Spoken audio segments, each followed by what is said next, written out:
दोस्तों आपसे एक सिंपल क्वेश्चन पूछता हूँ। क्या आपने think and grow rich book पढ़ी है? एक पेपर पर आपको इस बुक के बारे में कितने पॉइंट्स याद है, जरा लिख कर देखिए। चलो एक काम करो, आपने जो लास्ट बुक पढ़ी है उसकी समरी एक पेपर पर लिख कर देखिए। कुछ याद आ रहा है? सोचने से भी नहीं आएगा, क्योंकि आपने उस बुक को अपने लॉन्ग टर्म मेमोरी में फिट ही नहीं किया है। हम यहाँ पर एक कंक्लूजन पर आते हैं। Reading is not enough. So what more you should do to make use of the content you read, so that you don't waste your time again in putting extra effort like you did till now. आपको ऐसा क्या करना होगा कि जो आपने पढ़ा है उसे फिर से पढ़ने में आपको एक्स्ट्रा एफर्ट नहीं देने पड़ेंगे। Simple, make use of what you read. Here's how. पहली बात, आप ऐसा सोचना बंद कर दे कि कोई बुक फिर से पढ़ने से आपका टाइम वेस्ट हो जाएगा। दूसरी बात, आप ये भी सोचना बंद कर दे कि आपने पिछली जो बुक्स पढ़ी है उन्हें फिर से पढ़ना आपके लिए बोझा तो नहीं। फ्रांसिस बेकन का ये कोट आपको इस क्वेश्चन का आंसर दे देगा। वे कहते हैं, some books are to be tasted, others to be swallowed, and some few to be chewed and digested. अब कोई भी किताब पर ऐसा तो दिया नहीं होता है कि ये बुक आपको डाइजेस्ट करनी है या फिर ये बुक आपको चबाकर खानी है। ये आपकी वैयक्तिक नीड और रिक्वायरमेंट पर डिपेंड करता है। इसीलिए अगली बार आप कोई बुक खरीदोगे तो 3 बार सोचना कि क्या मैं इस बुक का यूज अब भी करने वाला हूं। ऑब्वियसली ये नॉन फिक्शन बुक्स के बारे में बात हो रही है, क्योंकि अगर कोई बुक को आप अभी यूज में नहीं ला रहे हो तो लॉन्ग टर्म में आपने जो भी पढ़ा है वो सब आप भूल जाओगे, और जब उस नॉलेज को यूज करने की बारी आएगी तब आप उसे यूज नहीं कर पाओगे। स्टॉक मार्केट इन्वेस्टिंग के बारे में मैंने ऐसी ही गलती की। मैं तब बैचलर्स डिग्री ले रहा था।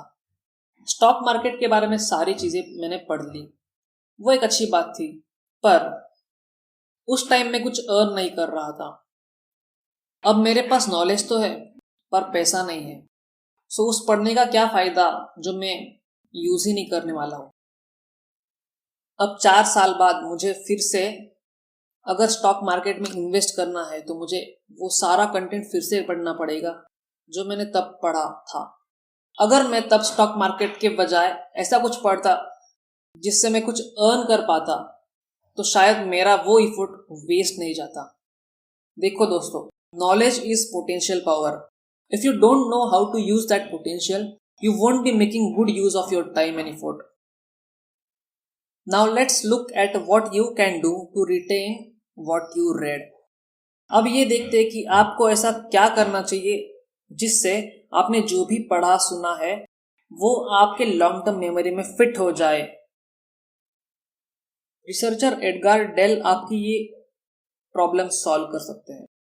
उन्होंने एक लर्निंग पिरामिड बनाया जिसमें वे कहते हैं, अगर आप कोई लेक्चर सुन रहे हो या देख रहे हो सो कुछ दिनों बाद आपका ब्रेन उस लेक्चर का सिर्फ 5% ही कंटेंट रिटेन कर पाएगा। अगर आप कुछ चीज पढ़ते हो तो आपका ब्रेन सिर्फ 10% कंटेंट ही रिटेन कर पाएगा। यही अगर आप ऑडियो विजुअल देखते हो तो आपका ब्रेन 20% कंटेंट रिटेन कर पाएगा। अगर आप कोई डेमो देख रहे हो तो आपके ब्रेन में सिर्फ 30% कंटेंट रिटेन हो पाएगा। यही अगर आप कोई ग्रुप डिस्कशन में शामिल हो सो 50% कंटेंट आप रिटेन कर पाओगे। अगर वो चीज आपने जो पढ़ी है, देखी है, सुनी है, उसकी आप प्रैक्टिस कर रहे हो सो आपके ब्रेन में वो 75% रिटेन होगा। और अगर आप वो चीज जो आपने पढ़ी है, देखी है, सुनी है, वो किसी को आप सिखाओगे तो आपका रिटेंशन रेट 90% होगा।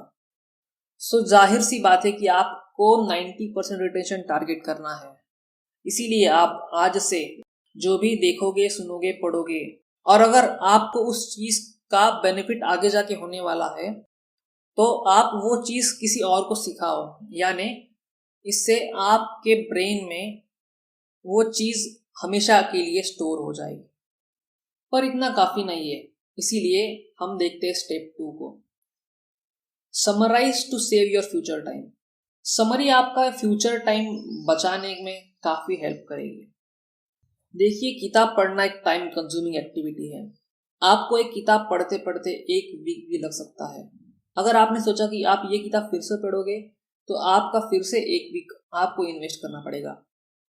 इससे अच्छा ये होगा कि आप उस बुक की समरी बना लें, यानी आपको जो भी कंटेंट है वो आप शॉर्ट में आगे जाके पढ़ पाओगे। Step 3, share on social media and help others. जब आप कोई कंटेंट सोशल मीडिया पर शेयर करोगे तो इससे आपके 3 बेनिफिट्स होने वाले हैं। पहला, एक तो आपकी लर्निंग अच्छी होने वाली है। सेकंड, आपके फ्रेंड्स और आपके कलीग्स को भी इससे हेल्प होने वाली है। और थर्ड, आपका सोशल मीडिया पोर्टफोलियो स्ट्रांग होने वाला है। पर याद रखो, आपको ये कंटेंट सोशल मीडिया पर तुरंत नहीं शेयर करना है।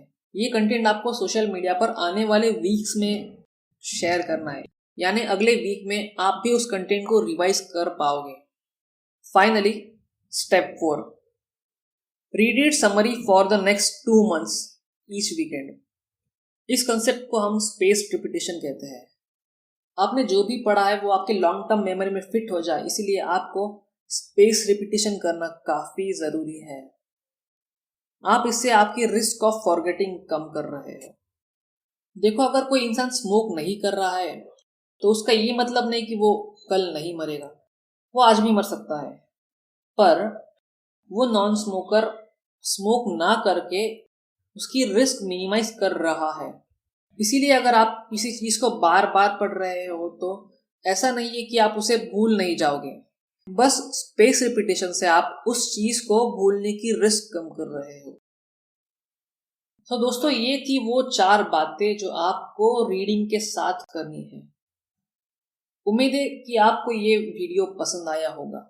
स्प्राउटिंग नेशन इस चैनल में हम आपके साथ प्रैक्टिकल पर्सनल डेवलपमेंट की टिप्स और ट्रिक्स शेयर करते रहेंगे।